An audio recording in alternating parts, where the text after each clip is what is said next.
So I just thought I'd give a quick little tour and update of our food forest. Well, this is our backyard. While it's looking good, we just had a bunch of rain this week. Like, the weather's cooler, it's just, everything's still filling in, but it's vibrant, and now's the time to document it before it gets hot, because once summer hits, it just won't stay looking this good.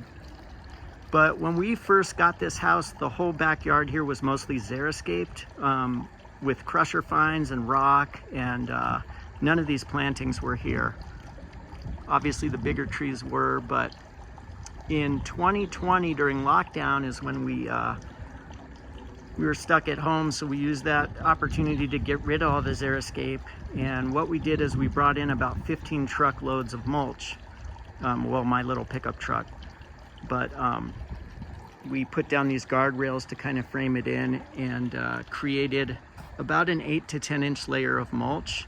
And the idea is that the wood chips slowly break down over time and amend the soil underneath. So the soil is pretty crappy back here. There's a lot of clay, and we learned there used to be a driveway that came down the side of the house over there, and they would park in the back. So it's just really crappy soil underneath, and it still is. We kind of struggle growing certain things, but the idea with the wood chips is it's going to get better over time. So we're working on that. During that time, we also planted about 13 fruit trees. Most of them are still alive, but that's kind of the basis of the food forest. And then there's like a lot of ground cover and edibles and pollinators and herbs and stuff like that. So I'll just give a quick tour as I go around, but show you how things are looking. We have quite a bit of lemon balm. This is goji berry, which actually does really good, and we planted a couple back here and it's just spreading on its own. So we have cat mint and lots of mint and spearmint. And this is lamb's ear. And one of the things we were able to just seed was hollyhocks. So a couple years ago, we just threw seeds into the mulch. And this year, they're looking really good. We have lots of hollyhocks just kind of filling in around, and they're gonna be flowering. We have quite a few strawberries, oregano, and this is a perfection apricot tree. So, and this tree's doing really good. It's gotten pretty big. The apricots, you know, they almost never fruit here in New Mexico because they start fruiting so early. We always get that freeze, so we've never gotten an apricot, but we'll see. We have 2 apple trees.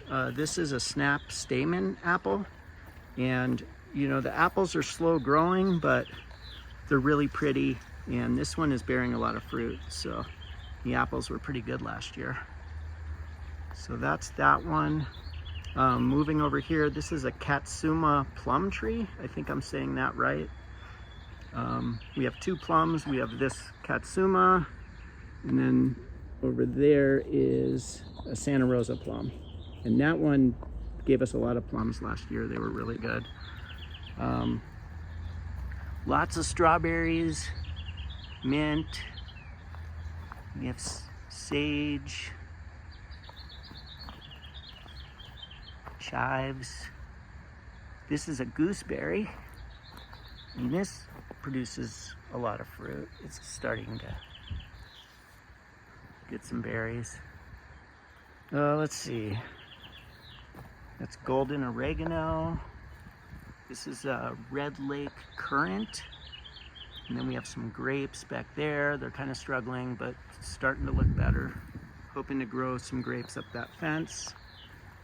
We have more lemon balm. We have quite a bit of yarrow around. That'll flower, bring in the bees. We have bee balm. There's a smoke tree. We wanted to have blackberries and raspberries, but they never seemed to take. But here is a raspberry that we planted last year, and it is coming back. So we'll see about that. There's lots of vinca, well, periwinkle, that's kind of just volunteering and growing all around. It's actually growing all around our house in this bed, so that stuff does pretty good here. That was actually here. It was one of the one things that was here, and it spread around. So this is a rue. We have two dwarf cherries. It's called Romeo and Juliet, so you need both to get them to fruit, but I don't know which one's which, but we have one here, and over there is the other one. And this one is producing some cherries. I think they're more like baking cherries. They're pretty tart. This is the Santa Rosa plum. There's lots of salvia, thyme, lemon balm, strawberries under there. This pear tree is doing really good, actually. This is a kefir pear, or kefir, and this is going to have a lot of pears this year. And it's just a really pretty tree. We have rosemary, more strawberries, catmint, a rose that's about to bloom, another kind of creeping rose. And then over there we have a really nice Rainier cherry tree that is producing fruit. The cherries were so good last year, so we're hoping to get more, and that tree's doing really good. And there's the bathhouse. And I think that's pretty much it. Another big goji berry. There's Jerusalem artichoke kind of coming up here. More rosemary. Blue mist is a good pollinator. We have butterfly bush. This is a pretty good sized butterfly bush. And then this is a volunteer tree, and I'm not sure what it is. If somebody's watching this video and they know what this is, maybe let me know. I might just try to get an app to identify that, but lavender. Anyway, that's the food forest. That's the update, spring 2025. Thank you.